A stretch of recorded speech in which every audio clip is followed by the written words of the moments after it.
Hello the students of class 8 how are you all ਕਿਵੇਂ ਠੀਕ ਹੋ। ਸੋ ਮੇਰੇ ਬੱਚਿਓ ਅੱਜ ਦੀ ਜੋ ਵੀਡੀਓ ਹੈ ਇਹ ਤੁਹਾਡੀ ਪ੍ਰੈਕਟਿਸ ਸ਼ੀਟ 10 ਤੇ ਆਧਾਰਿਤ ਹੈ, ਸਾਇੰਸ ਵਿਸ਼ੇ ਨਾਲ ਸੰਬੰਧਿਤ ਹੈ। ਸੋ ਮੇਰੇ ਬੱਚਿਓ ਅੱਜ ਦੀ ਵੀਡੀਓ ਜਿਹੜੀ ਹੈ ਇਹ ਮੈਂ ਦੋਨੋਂ ਹੀ ਲੈਂਗੁਏਜਸ ਦੇ ਵਿੱਚ ਬਣਾਉਣ ਜਾ ਰਿਹਾ, ਮਤਲਬ ਪੰਜਾਬੀ ਤੇ ਇੰਗਲਿਸ਼ ਦੇ ਵਿੱਚ, ਠੀਕ ਹੈ।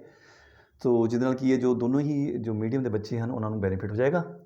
ਇਸ ਕਰਕੇ ਥੋੜ੍ਹੀ ਵੀਡੀਓ ਲੰਬੀ ਜ਼ਰੂਰ ਹੋ ਜਾਏਗੀ, ਲੇਕਿਨ ਸਿਰਫ ਇਹ ਸੋਚਦੇ ਹੋ ਕਿ ਸਾਰੇ ਬੱਚਿਆਂ ਨੂੰ ਇਹਦਾ ਬੈਨੀਫਿਟ ਮਿਲਣਾ ਚਾਹੀਦਾ ਆ, ਤਾਂ ਮੈਂ ਦੋਨੋਂ ਲੈਂਗੁਏਜ ਵਿੱਚ ਬਣਾਉਣ ਜਾ ਰਿਹਾ ਹਾਂ। ਨਾਲ ਨਾਲ ਤੁਹਾਨੂੰ ਬੈਨੀਫਿਟ ਹੋ ਜਾਏਗਾ ਬੱਚੋਂ, English to Punjabi, Punjabi to English ਤੁਹਾਨੂੰ ਆ ਜਾਏਗਾ, ਕਿਉਂਕਿ ਇੰਗਲਿਸ਼ ਮੀਡੀਅਮ ਦੇ ਵਿੱਚ ਤੁਸੀਂ 11ਵੀਂ ਜਾ ਕੇ ਪੜ੍ਹਨਾ ਹੈ, ਰਾਈਟ। ਸੋ ਲੈਟਸ ਸਟਾਰਟ ਕਰਦੇ ਹਾਂ। ਸਾਡੇ ਕੋਲ ਜੋ ਫਸਟ ਕੁਐਸਚਨ ਹੈ ਉਹ ਹੈ, ਇਹਨੂੰ ਪਹਿਲਾਂ ਸਕਰੋਲ ਕਰ ਲਈਏ ਉੱਪਰ। ਯੈਸ ਦ ਕੁਐਸਚਨ ਇਜ਼ ਹੇਠ ਲਿਖਿਆਂ ਵਿੱਚੋਂ ਕਿਸ ਤਰੀਕੇ ਨਾਲ ਰਗੜ ਨੂੰ ਘਟਾਇਆ ਨਹੀਂ ਜਾ ਸਕਦਾ। ਸੋ ਹੇਠ ਲਿਖਿਆਂ ਵਿੱਚੋਂ ਕਿਸ ਤਰੀਕੇ ਨਾਲ ਰਗੜ ਨੂੰ ਘਟਾਇਆ ਨਹੀਂ ਜਾ ਸਕਦਾ, ਪ੍ਰਸ਼ਨ ਇਹ ਆ, right. So which of the following is not a method to reduce friction. So we all know that roughening the surface increases friction, ਕਿ ਜਿੰਨਾ ਆਪਾਂ ਸਰਫੇਸ ਨੂੰ ਰਫ ਕਰਾਂਗੇ ਉਹਦੇ ਨਾਲ ਫ੍ਰਿਕਸ਼ਨ ਜਿਹੜੀ ਰਗੜ ਜਿਹੜੀ ਹੈਗੀ ਆ ਉਹ ਵਧੇਗੀ। while the methods like oiling, applying lubricants or using rulers they help reduce it, ਜਿਹੜੇ ਕਿ ਸਾਨੂੰ ਇੱਥੇ ਹੁਣ ਦੱਸੇ ਹੋਏ ਆਪਸ਼ਨਸ ਇਹਨਾਂ ਨੇ ਕਿ ਉਸ ਨੂੰ ਤੇਲ ਲਗਾ ਕੇ ਜਾਂ ਲੂਬਰੀਕੈਂਟ ਲਗਾ ਕੇ ਜਾਂ ਰੋਲਰ ਦੀ ਵਰਤੋਂ ਕਰਕੇ, ਇਹਦੇ ਨਾਲ ਤਾਂ ਕੀ ਹੋਏਗਾ, ਇਹਦੇ ਨਾਲ ਤਾਂ ਫ੍ਰਿਕਸ਼ਨ ਘਟੇਗੀ, ਰਗੜ ਘਟੇਗਾ। ਲੇਕਿਨ ਉਹਨੇ ਕਿਹਾ ਰਗੜ ਘਟਾਇਆ ਨਹੀਂ ਜਾ ਸਕਦਾ, ਠੀਕ ਹੈ, ਮਤਲਬ ਇਹ ਹੋਇਆ ਤਾਂ ਉਲਟ ਪੁੱਛ ਰਿਹਾ ਉਹ। ਸੋ ਜਦੋਂ ਅਸੀਂ ਸਰਫੇਸ ਨੂੰ ਰਫ ਕਰਾਂਗੇ, ਖੁਰਦਰਾ ਕਰਾਂਗੇ, ਤਾਂ ਜਿਹੜੀ ਰਗੜ ਹੈਗੀ ਆ ਉਹ ਵਧੇਗੀ। ਇਸ ਕਰਕੇ the right answer is your option number 4, right, by making the surface rough. Question second ਹੈ, ਕੁਐਸਚਨ ਸੈਕਿੰਡ, ਹੇਠਾਂ ਦਿੱਤੇ ਚਿੱਤਰ ਵਿੱਚ ਰਾਮ ਇੱਕ ਸਾਈਕਲ ਚਲਾ ਰਿਹਾ ਹੈ ਅਤੇ ਸਾਈਕਲ ਨੂੰ ਅੱਗੇ ਵਧਾਉਣ ਲਈ ਬਲ ਲਗਾ ਰਿਹਾ ਹੈ। ਇਸ ਸਥਿਤੀ ਵਿੱਚ ਰਗੜ ਕਿਸ ਦਿਸ਼ਾ ਵਿੱਚ ਕੰਮ ਕਰੇਗੀ। ਆਪਸ਼ਨ ਦਿੱਤੀਆਂ ਹਨ ਕਿ A ਵੱਲ, B ਵੱਲ, C ਵੱਲ ਜਾਂ D ਵੱਲ। So in the picture Ram is riding a bicycle and applying force to move it forward. Now in this situation what direction will friction act in? So we all know that the friction it always act opposite to the direction of the motion, ਕਿ ਜੋ ਰਗੜ ਹੈ ਹਮੇਸ਼ਾ motion ਦੇ against ਜਿਹੜਾ ਹੈਗਾ ਆ ਉਹ ਐਕਟ ਕਰਦਾ ਆ। ਸੋ if Ram is applying force to move the bicycle, ਅੱਗੇ ਵਧਾ ਰਿਹਾ ਆ, then friction obvious ਹੈ ਕਿ ਪਿੱਛੇ ਵੱਲ ਨੂੰ ਲੱਗੇਗੀ, it will be in the opposite direction. So opposite direction ਇੱਥੇ B show ਕਰ ਰਹੀ ਹੈ, so the right answer is your B, this one. So ਇੱਥੇ B ਵੱਲ ਨੂੰ, this is the right answer. Question number 3, scroll ਕਰਦੇ ਹਾਂ। ਇਹ ਤਾਂ ਬੈਰਿੰਗ ਦਿਖਾਇਆ ਹੈ, ਬਾਲ ਬੈਰਿੰਗ ਹੈ ਨਾ, ਚਲੋ ਕੋਈ ਨਹੀਂ, ਕੁਐਸਚਨ ਪੜ੍ਹਦੇ ਪਹਿਲਾਂ ਕੀ ਹੈ। ਹੇਠਾਂ ਵਿਖਾਏ ਜੰਤਰ ਨੂੰ ਪਹਿਚਾਣੋ। ਪਹਿਚਾਣ ਲਿਆ ਜੀ। Identify the instrument shown in the figure from the following options. Ball bearing ਹੈ, ਆਮ ਤੌਰ 'ਤੇ ਅਸੀਂ ਪੱਖਿਆਂ 'ਚ ਵੀ ਦੇਖਦੇ ਹੈਗੇ ਹਾਂ, ਠੀਕ ਹੈ। ਸਾਡੀ ਜੋ ਸਾਈਕਲ ਦੇ ਜੋ ਅਸੀਂ ਪੈਡਲ ਮਾਰਦੇ ਹਾਂ ਉਹ 'ਚ ਵੀ ਬੈਰਿੰਗ ਕੰਮ ਕਰ ਰਹੇ ਹੁੰਦੇ ਹੈਗੇ, ਚੱਕਿਆਂ 'ਚ ਵੀ ਕੰਮ ਕਈ ਜਗ੍ਹਾ ਕੰਮ ਕਰਦੇ ਹੈਗੇ। ਜਿੱਥੇ ਸਾਨੂੰ ਰੋਟੇਟਰੀ ਮੂਵਮੈਂਟ ਚਾਹੀਦਾ ਉੱਥੇ ਸਭ ਜਗ੍ਹਾ ਜਿਹੜਾ ਹੈਗਾ ਆ ਉਹ ਬੈਰਿੰਗ ਯੂਜ਼ ਹੁੰਦੇ ਹਨ, ਬਾਲ ਬੈਰਿੰਗਸ ਯੂਜ਼ ਹੁੰਦੇ ਹੈਗੇ ਆ। ਸੋ ਇੱਥੇ ਜੋ ਆਨਸਰ ਸਾਡਾ ਆਏਗਾ ਉਹ ਆਏਗਾ ball bearing. Yes, this is right answer. So question number 4 ਵੱਲ ਜਾਂਦੇ ਜੀ ਅਸੀਂ। ਕੁਐਸਚਨ ਨੰਬਰ 4 ਸਾਡੇ ਕੋਲ ਹੈ, ਅਧਿਆਪਕ ਜਮਾਤ ਦੇ ਦੋ ਸਤਹਾਂ ਦੇ ਆਪਸ ਵਿੱਚ ਸੰਪਰਕ ਦਾ ਅਧਿਐਨ ਕਰਵਾ ਰਿਹਾ ਹੈ। ਜਮਾਤ ਨਹੀਂ ਬੇਟਾ ਜੀ, ਇੱਥੇ ਅਧਿਆਪਕ ਜਮਾਤ ਨੂੰ, ਯਸ, ਜਮਾਤ ਨੂੰ ਦੋ ਸਤਹਾਂ ਦੇ ਆਪਸ ਵਿੱਚ ਸੰਪਰਕ ਦਾ ਅਧਿਐਨ ਕਰਵਾ ਰਿਹਾ ਹੈ। ਅਤੇ ਉਸਨੇ ਕਿਹਾ ਕਿ ਦੋ ਸਤਹਾਂ ਦੇ ਆਪਸ ਵਿੱਚ ਪਰਸਪਰ ਮਿਲਣ ਅਨੁਸਾਰ ਕਿੰਨੀ ਕਿਸਮ ਦਾ ਰਗੜ ਬਲ ਪੈਦਾ ਹੋ ਸਕਦਾ ਹੈ। ਸਹੀ ਉੱਤਰ ਚੁਣਨਾ ਵਿੱਚੋਂ। A teacher is teaching about the interaction between the two surfaces in the class, and he asked how many types of friction exist between two surfaces when they come into contact. Now choose the correct answer. So dear students, we all know that there are three types of mainly the friction exists. What are those types? Static, sliding and rolling, right. ਤਿੰਨ ਤਰ੍ਹਾਂ ਦੀਆਂ ਹੁੰਦੀਆਂ ਹਨ, ਠੀਕ ਹੈ। ਸੋ ਇੱਥੇ ਅਸੀਂ ਜਿਹੜਾ ਹੈਗਾ ਆ ਉੱਤਰ ਅਸੀਂ 3 'ਤੇ ਟਿਕ ਕਰਾਂਗੇ।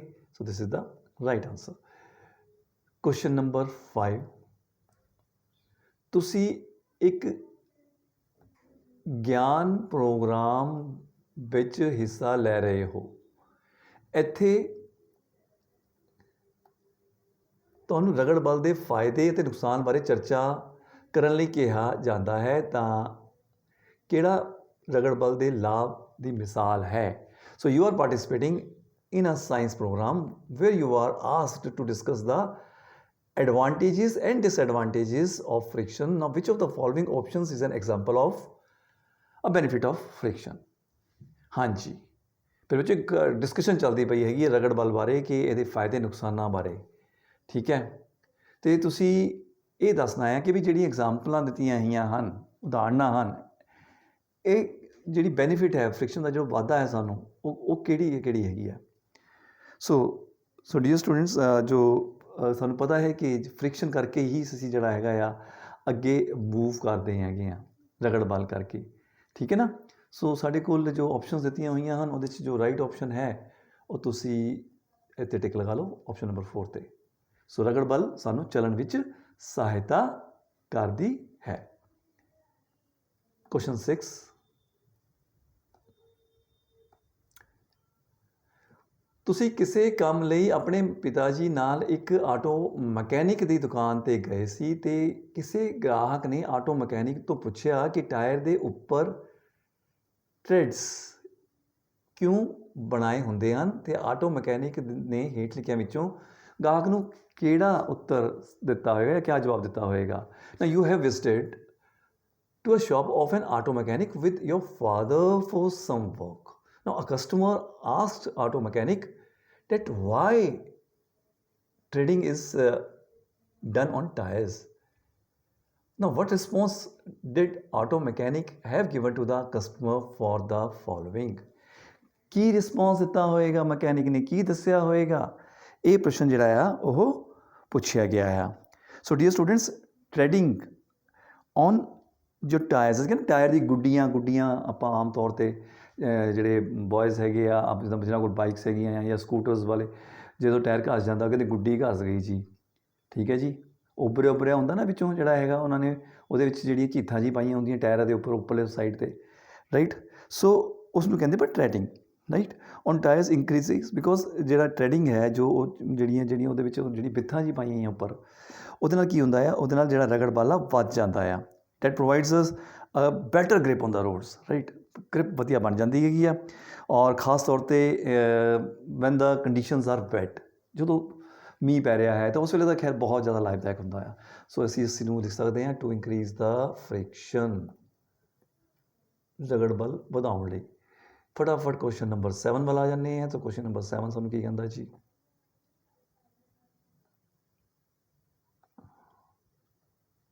ਸਾਇੰਸ ਅਧਿਆਪਕ ਵਿਦਿਆਰਥੀਆਂ ਨੂੰ 3 ਵੱਖ-ਵੱਖ ਸਤਹਾਂ ਉੱਪਰ ਵਸਤੂਆਂ ਦੀ ਚਾਲ ਨੂੰ ਅਧਿਐਨ ਕਰਵਾ ਰਿਹਾ ਸੀ ਅਤੇ ਉਸ ਅਨੁਸਾਰ ਹੇਠ ਵਿਖਾਈ ਗਈ ਸਥਿਤੀ ਵਿੱਚ ਕਿਸ ਸਥਿਤੀ ਵਿੱਚ ਰਗੜ ਬਲ ਸਭ ਤੋਂ ਘੱਟ ਹੋਵੇਗਾ। ਸਥਿਤਿਕ ਰਗੜ ਦਿਖਾਈ ਹੋਈ ਹੈ ਅਤੇ ਸਰਕਨਸ਼ੀਲ ਰਗੜ ਦਿਖਾਈ ਆ, ਵੇਲਣੀ ਰਗੜ ਦਿਖਾਈ ਆ। So a science teacher was teaching the students about the motion of the objects on 3 different surfaces.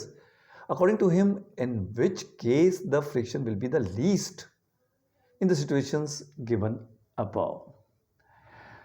So, dear students, the question is all about the types of the frictions, right? ਤੇ ਉਹਦੇ ਬਾਰੇ ਪੁੱਛਿਆ ਹੈ ਕਿ ਕਿਸ ਵਿੱਚ ਜਿਹੜਾ ਹੈਗਾ ਫ੍ਰਿਕਸ਼ਨ ਜਿਹੜਾ ਉਹ ਲੀਸਟ ਹੋਏਗਾ, ਘੱਟ ਤੋਂ ਘੱਟ ਹੋਏਗਾ, right? So we all know that smooth surfaces they generally offer less friction. ਜਿੰਨਾ ਸਤਹ ਜਿਹੜੀ ਹੈਗੀ ਆ ਉਹ ਸਮੂਥ ਹੋਏਗੀ, ਜਿੰਨੀ ਜਿਹੜੀ ਹੈਗੀ ਚਿਕਨੀ ਹੋਏਗੀ, ਠੀਕ ਹੈ, ਜ਼ਿਆਦਾ ਪੱਧਰੀ ਹੋਏਗੀ, ਉਨੀ ਜਿਹੜੀ ਹੈ ਉਹਦੇ 'ਚ ਰਗੜ ਬਲ ਘੱਟ ਹੋਏਗਾ। So in the case where the surface is smoother, ਉੱਥੇ ਸਮੂਥ ਹੋਏਗੀ ਸਰਫੇਸ, ਕੀ ਹੋਏਗਾ ਉੱਥੇ friction will be the least. ਤੋ ਇੱਥੇ ਸਾਡੇ ਕੋਲ ਜੋ ਸਮੂਥਰ ਸਰਫੇਸ ਜਿੱਥੇ ਹੋਏਗੀ, ਜਾਂ ਹੁਣ ਇੱਥੇ ਦਾ ਕੀ ਹੈਗਾ ਸਾਡੇ ਕੋਲ, ਕੀ ਦਿਖਾਇਆ ਆ, ਸਟੈਟਿਕ ਦੇ ਵਿੱਚ ਤਾਂ ਕੀ ਹੈਗਾ ਆ ਕਿ ਸਥਿਤਿਕ ਰਗੜ ਹੈ, ਰਾਈਟ। ਉੱਥੇ ਮੈਕਸਿਮਮ ਜਿਹੜਾ ਆ ਉਹ ਰਗੜ ਹੋਏਗੀ। ਉਹਨੇ ਕੀ ਪੁੱਛਿਆ, ਲੀਸਟ ਪੁੱਛਿਆ ਉਸਨੇ, ਘੱਟ ਤੋਂ ਘੱਟ ਕਿੱਚ ਹੋਏਗੀ। ਸੋ ਮੇਰੇ ਬੱਚਿਓ ਰਗੜ ਬਲ ਜਿਹੜਾ ਹੈਗਾ ਆ ਘੱਟ ਤੋਂ ਘੱਟ ਤਾਂ ਜਿਹੜਾ ਹੈਗਾ ਵੇਲਨੀ ਰਗੜ 'ਚ ਹੀ ਹੋਏਗਾ, ਰੋਲਿੰਗ ਫ੍ਰਿਕਸ਼ਨ ਦੇ ਵਿੱਚ, ਠੀਕ ਹੈ। ਓਕੇ, ਹੁਣ ਸਾਈਕਲ ਆ, ਇੱਕ ਜਗ੍ਹਾ ਖੜਾ ਆ, ਲੋਕ ਲੱਗਾ ਆ, ਉਹਨੂੰ ਘਸੀਟ ਕੇ ਲੈ ਕੇ ਜਾਣਾ, ਸਲਾਈਡ ਕਰਕੇ ਲੈ ਕੇ ਜਾਣਾ ਔਖਾ ਲੱਗੇਗਾ। ਲੋਕ ਖੋਲ ਦਈਏ, ਉਹਨੂੰ ਅਸੀਂ ਜਿਹੜਾ ਚਲਾ ਕੇ ਲੈ ਕੇ ਜਾਈਏ, ਚੱਕੇ ਚੱਲਦੇ ਹੋਣ, ਰੋਲ ਕਰਦੇ ਹੋਣ, ਈਜ਼ੀ ਹੋ ਜਾਏਗਾ। ਜਿਹੜੇ ਫ੍ਰਿਕਸ਼ਨਸ ਹੈਗੇ ਉਹ ਘੱਟ ਜਾਏਗੀ, ਠੀਕ ਹੈ। ਸੋ ਸਾਡੇ ਕੋਲ ਆਨਸਰ ਜਿਹੜਾ ਹੈ ਉਹ ਇੱਥੇ ਸਾਡੇ ਕੋਲ ਆਉਣਾ ਚਾਹੀਦਾ ਹੈ ABC, C is the right option, C is the right option. Question number 8 ਵਾਲਾ ਨੇ ਜੀ ਫਟਾਫਟ।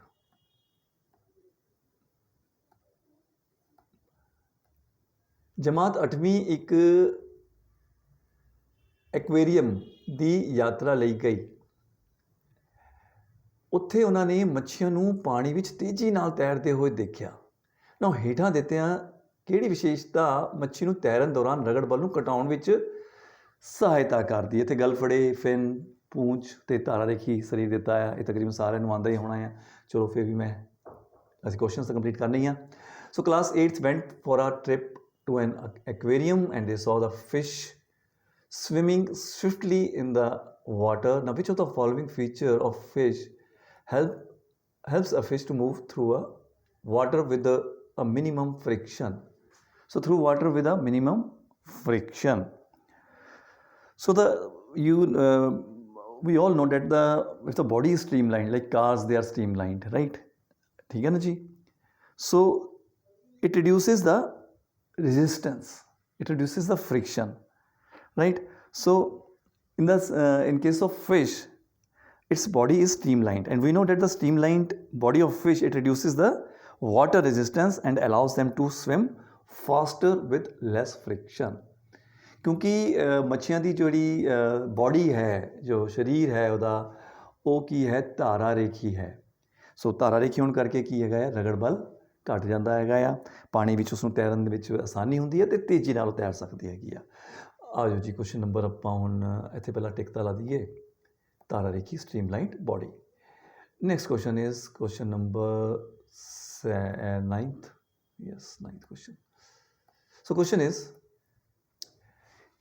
ਹੇਠਾਂ ਲਿਖਿਆਂ ਵਿੱਚੋਂ ਕਿਸ ਸਤ੍ਹਾ ਉੱਤੇ ਰਗੜ ਬਲ ਸਭ ਤੋਂ ਵੱਧ ਹੋਵੇਗਾ? Now, which of the following surface has the maximum friction? ਸਭ ਤੋਂ ਵੱਧ ਜਿਹੜਾ ਹੈ ਰਗੜ ਬਲ ਕਿਹੜੀ ਸਰਫੇਸ ਦੇ ਉੱਪਰ ਹੋਏਗਾ, ਕਿਹੜੀ ਸਤ੍ਹਾ ਦੇ ਉੱਪਰ ਹੋਏਗਾ? So students, rough surfaces like wood, it create more friction, right, compared to the smooth surfaces like glass, ice and or banana. ਬਨਾਨਾ ਦੇ ਉੱਪਰ ਤਾਂ ਆਪਾਂ ਝੱਟ ਹੀ ਸਲਿੱਪ ਹੋ ਜਾਂਦੇ ਹੈਗੇ। ਤਾਂ ਸਾਨੂੰ ਉਹ ਤਾਂ ਕਈ ਲੋਕਾਂ ਨੇ ਜਿਹੜਾ ਹੈਗਾ ਆ, ਉਹ ਜਿਹੜੇ ਅਨਪੜ੍ਹ ਲੋਕ ਹੈਗੇ, ਨਾ ਸਮਝਦਾਰ ਹੈਗੇ, ਆਪਣੇ ਜਿਹੜਾ ਬਨਾਨਾ ਜਿਹੜਾ ਕੇਲਾ ਖਾਧਾ ਉਹ ਤੋਂ ਬਾਅਦ ਜਿਹੜਾ ਉਹਦਾ ਛਿਲਕਾ ਹੈਗਾ ਆ, ਉਸ ਇੱਦਾਂ ਹੀ ਸੁੱਟ ਦਿੰਦੇ ਸੜਕ ਦੇ ਉੱਪਰ, ਲੰਘਦਾ ਵੜਦਾ ਜਿਹੜਾ ਕੋਈ ਜਾਂਦੇ ਹੈਗੇ, ਪੈਰ ਲੱਗਾ, ਸਲਿੱਪ ਹੋਇਆ, ਗਿਰ ਗਿਆ। ਸੋ ਉਸ ਤੋਂ ਪਤਾ ਕੀ ਲੱਗਦਾ ਹੈ ਕਿ ਉਹਦੀ ਜਿਹੜੀ ਫ੍ਰਿਕਸ਼ਨ ਹੈਗੀ ਬਹੁਤ ਘੱਟ ਹੁੰਦੀ ਹੈ, ਮਤਲਬ ਰਗੜ ਬਲ ਘੱਟ ਹੁੰਦਾ ਬਨਾਨਾ ਪੀਲ ਦਾ, ਠੀਕ ਹੈ। ਗਲਾਸ, ਕੱਚ ਦਾ ਵੀ ਜਿਹੜਾ ਹੈਗਾ ਆ, ਠੀਕ ਹੈ, ਕੱਚ ਦਾ ਵੀ ਜਿਹੜਾ ਹੈਗਾ ਆ ਉਹ ਫ੍ਰਿਕਸ਼ਨਸ ਘੱਟ ਹੋਏਗਾ ਉਹਦੇ ਉੱਪਰ ਵੀ। ਆਈਸ ਦੇ ਵਿੱਚ ਵੀ, ਆਈਸ ਦੇ ਉੱਪਰ ਵੀ ਅਸੀਂ ਜੇ ਚੱਲਦੇ ਹਾਂ ਤਾਂ ਸਲਿੱਪ ਹੋਣ ਦਾ ਡਰ ਹੈ, ਸਲਿੱਪ ਹੋ ਜਾਂਦੇ ਹਾਂ। ਸੋ ਵੁੱਡ ਜਿਹੜੀ ਹੈਗੀ ਆ, ਇੱਥੇ ਸਾਡੇ ਕੋਲ ਆਨਸਰ ਸਹੀ ਹੋਏਗਾ। A person is trying to drag a box across the floor and if the weight of the box is very heavy, what kind of friction will it face? So मैं कहा 9th वाला ਅਸੀਂ ਟਿਕ ਨਹੀਂ ਲਗਾਇਆ ਨਾ। ਸੋ 9th ਵਾਲਾ ਬੇਟਾ ਟਿਕ ਲਗਾਓ ਪਹਿਲਾਂ ਤਾਂ ਜੀ। ਸੋ ਉਸਨੇ ਪੁੱਛਿਆ ਕਿ ਸਭ ਤੋਂ ਵੱਧ ਹੇਠ ਲਿਖਿਆਂ ਵਿੱਚੋਂ ਕਿਸ ਸਤ੍ਹਾ ਉੱਤੇ ਰਗੜ ਬਲ ਸਭ ਤੋਂ ਵੱਧ ਹੋਵੇਗਾ? ਵੁੱਡ ਦੇ ਉੱਪਰ ਹੋਵੇਗਾ ਇੱਥੇ ਨਾ। ਕੁਐਸਚਨ ਨੰਬਰ 10 ਦੇ ਉੱਪਰ 10 ਤੇ ਆ ਗਏ ਅਸੀਂ।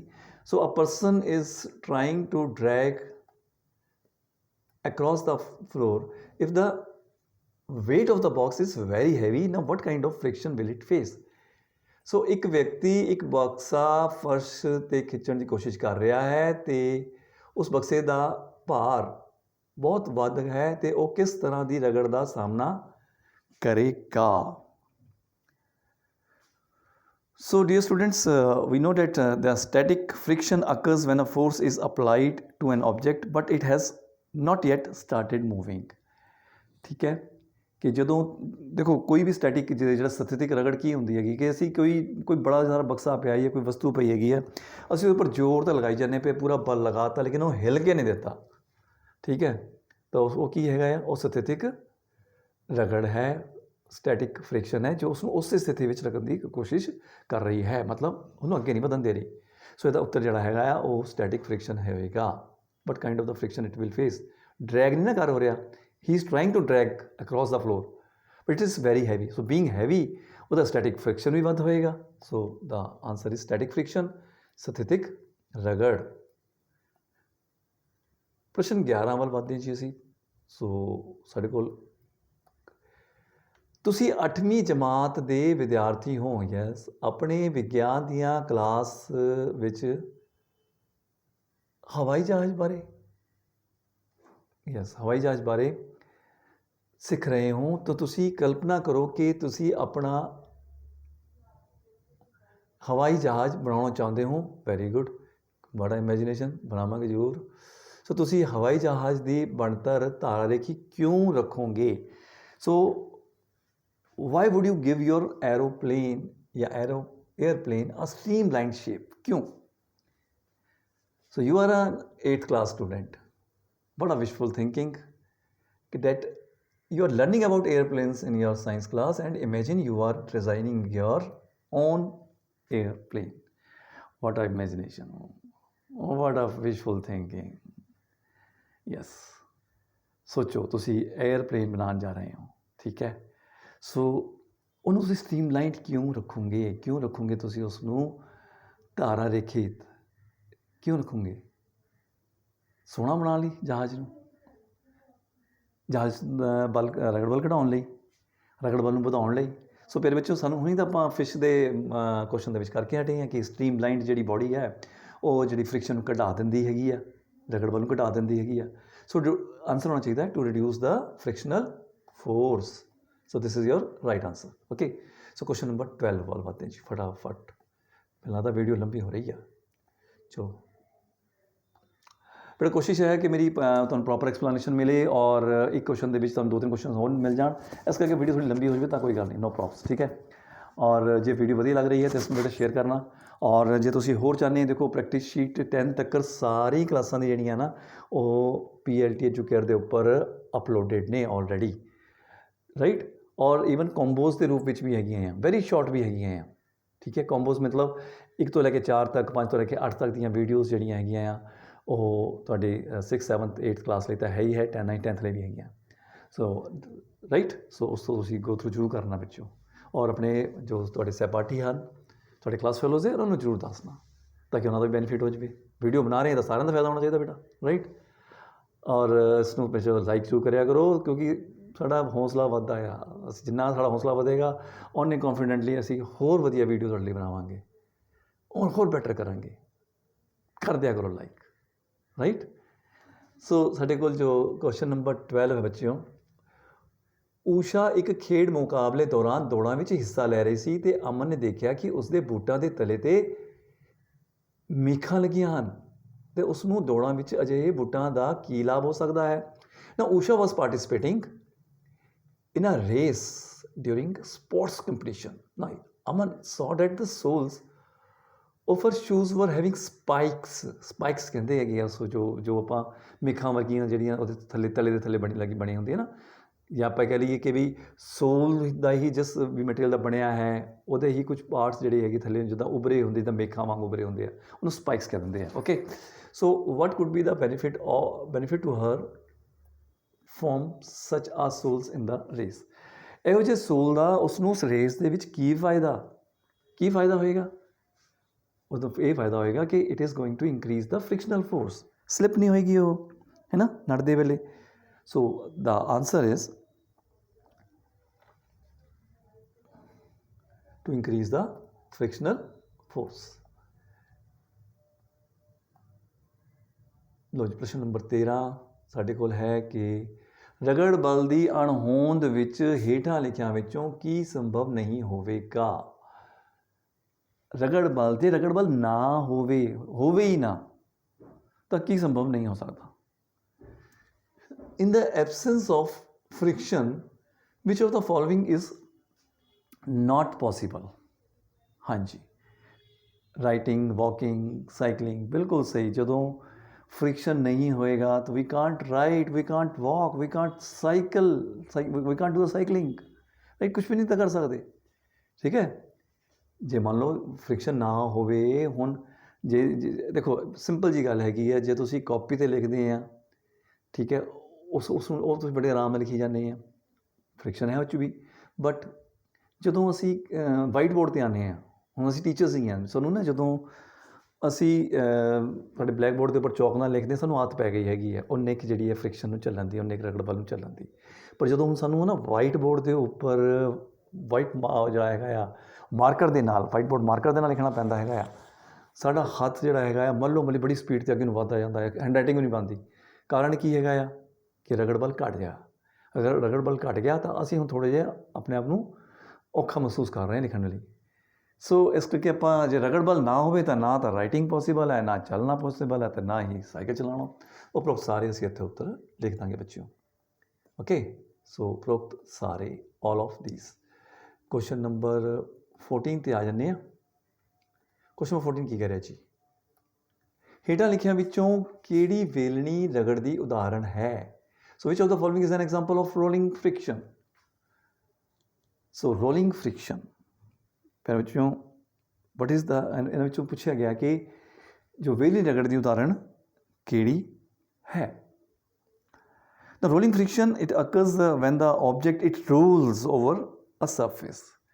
ਕੋਈ ਵੀ ਵਸਤੂ ਜਦੋਂ ਕਿਸੇ ਦੀ ਨਾ ਸਤ੍ਹਾ ਦੇ ਉੱਪਰ ਰੋਲ ਕਰਦੀ ਹੈਗੀ ਆ, ਠੀਕ ਹੈ ਜੀ, ਵੇਲਣ ਵਾਂਗ ਚੱਲਦੀ ਹੈਗੀ ਆ, ਠੀਕ ਹੈ। So now such as the use of a ball bearing ਆਪਾਂ ਯੂਜ਼ ਕਰਦੇ ਹੈਗੇ ਆ, ਠੀਕ ਹੈ, ਟੂ ਰਿਡਿਊਸ ਫ੍ਰਿਕਸ਼ਨ। ਸੋ ਇੱਥੇ ਸਾਡੇ ਕੋਲ ਜੋ ਆਨਸਰ ਹੈ ਉਹ ਹੈ which of the following is an example of rolling friction. It's the use of ball bearing ਦੀ ਵਰਤੋਂ। So question number 15th last question of this worksheet, right. ਉਹ ਕੀ ਹੈਗਾ ਜੀ? ਰਗੜ ਦੀਆਂ ਕਿਸਮ ਦੇ, ਪਹਿਲਾਂ ਇੰਗਲਿਸ਼ ਪੜ੍ਹ ਲਈ ਕਿਉਂਕਿ ਪੰਜਾਬੀ ਦੇ ਵਿੱਚ ਥੋੜ੍ਹਾ ਜਿਹਾ ਕਲੀਅਰ ਨਹੀਂ ਹੋ ਰਿਹਾ ਹੈਗਾ, ਬਟ ਇੰਗਲਿਸ਼ ਵਿੱਚ ਕੀ ਹੈ ਜੀ? Understanding the different types of friction, which statement do you believe is correct? Sliding friction is dash than rolling friction. ਫਿਰ ਵਿੱਚ ਹੁੰਦਾ, ਕਿਉਂਕਿ ਅਸੀਂ ਰਗੜ ਦੀਆਂ ਜਿਹੜੀਆਂ ਕਿਸਮਾਂ ਜਾਣ ਗਏ ਹਾਂ ਅਲੱਗ ਅਲੱਗ ਤਰ੍ਹਾਂ ਦੀਆਂ, ਹੁਣ ਤੁਸੀਂ ਕਿਹੜਾ ਬਿਆਨ ਸਹੀ ਸਮਝਦੇ ਹੋ ਕਿ ਸਰਕਣਸ਼ੀਲ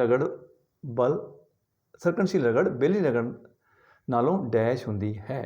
ਕਿ ਸਰਕਣਸ਼ੀਲ ਜਿਹੜੀ ਹੈਗੀ ਆ ਉਹ ਵੇਲਣੀ ਨਾਲੋਂ ਵੱਧ ਹੁੰਦੀ ਹੈ, ਘੱਟ ਹੁੰਦੀ ਹੈ, ਜਾਂ ਬਰਾਬਰ ਹੁੰਦੀ ਹੈ? ਸੋ ਇਹ ਪ੍ਰਸ਼ਨ ਬੇਟਾ ਪੁੱਛਿਆ ਗਿਆ ਆ। So dear students, sliding friction is always greater than the rolling friction, ਠੀਕ ਹੈ। ਜੋ ਸਰਕਣਸ਼ੀਲ ਜੋ ਰਗੜ ਹੈ ਉਹ ਹਮੇਸ਼ਾ ਵੇਲਣਸ਼ੀਲ ਜਿਹੜੀ ਵੇਲਣੀ ਰਗੜ ਹੈ ਉਸ ਤੋਂ ਹਮੇਸ਼ਾ ਵੱਧ ਹੁੰਦੀ ਆ, ਇਸ ਗੱਲ ਦਾ ਧਿਆਨ ਰੱਖਣਾ। ਸੋ ਇਹਦਾ ਜਿਹੜਾ ਉੱਤਰ ਹੋਏਗਾ ਇਟਸ ਆਲਵੇਜ਼ ਮੋਰ, ਹਮੇਸ਼ਾ ਵੱਧ। ਸੋ ਡੀਅਰ ਸਟੂਡੈਂਟਸ, ਇਸ ਪ੍ਰਸ਼ਨ ਦੇ ਨਾਲ ਹੀ ਅੱਜ ਦੀ ਇਹ ਵੀਡੀਓ ਅਸੀਂ ਇੱਥੇ ਹੀ ਸਮਾਪਤ ਕਰਦੇ ਹਾਂ। ਉਮੀਦ ਕਰਦਾ ਕਿ ਤੁਹਾਨੂੰ ਵੀਡੀਓ ਚੰਗੀ ਲੱਗੀ ਹੋਏਗੀ, ਔਰ ਜੇ ਚੰਗੀ ਲੱਗੀ ਹੋਈ ਇੱਕ ਵਾਰ ਫਿਰ ਤੋਂ ਇਹਨੂੰ ਵਿੱਚੋਂ ਮੈਂ ਫਿਰ ਇਹੀ ਕਹਿਣਾ ਚਾਹਾਂਗਾ ਕਿ ਇਸ ਨੂੰ ਜ਼ਰੂਰ ਤੁਸੀਂ ਅੱਗੇ ਸੈਂਡ ਕਰਿਆ ਕਰੋ, ਸ਼ੇਅਰ ਕਰਿਆ ਕਰੋ। ਸਬਸਕ੍ਰਾਈਬ ਜਿਹੜਾ ਨਹੀਂ ਕੀਤਾ ਉਹਨੂੰ ਸਬਸਕ੍ਰਾਈਬ ਵੀ ਕਰਾਇਆ ਕਰੋ, ਆਪ ਵੀ ਸਬਸਕ੍ਰਾਈਬ ਕਰ ਲਓ।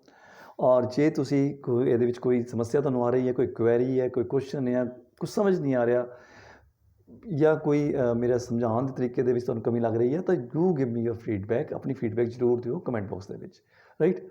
ਸੋ ਜਦ ਤੱਕ ਮੇਰੀ ਨੈਕਸਟ ਵੀਡੀਓ ਆਉਂਦੀ ਹੈ, till then I wish you all the very best, happy learning, and thank you very much for viewing this video.